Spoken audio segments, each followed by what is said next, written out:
ఓసిగా ఏసి తీసుకెళ్ళి అడిగితే కొడితా అంటున్న సిఐ. సత్యసాయి జిల్లాలో సిఐ బెదిరింపులు. ఎన్నికల విధులలో సమయంలో స్థానికంగా ఉండటానికి వచ్చి ఓ షాప్లో ఏసీ, టీవీ తీసుకుని ఇప్పటి వరకు డబ్బులు చెల్లించని సిఐ. ఆ షాపులో సుమారు ₹1,00,000 వరకు ఎలక్ట్రానిక్ వస్తువులు అప్పు తీసుకుని కనిపించిన సిఐ. ఫోన్ చేస్తే నాకే ఫోన్ చేస్తావా అంటూ యాజమానిపై బెదిరింపులు. ఆ ఎలక్ట్రానిక్ వస్తువులు డబ్బులు అడిగితే స్టేషన్కు ఎత్తుకొచ్చి కొడతాను అంటూ ఇష్టానుసారంగా మాట్లాడుతున్న సిఐ. ఆ సిఐకి షాప్ యజమాని ఎన్నోసార్లు ఫోన్ చేసిన నాకేమీ సంబంధం అంటూ అటువైపు కనిపించని సిఐ.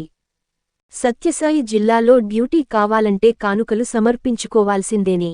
ఎంత మంచి కానుకలు సమర్పిస్తే అంత ఫలితం. పోస్టింగ్ కోసం పాట్లు, కానుకలతో ఫిట్లు. కింది స్థాయి అధికారులను భయపెట్టి పని చెప్పించుకున్నట్టు సమాచారం.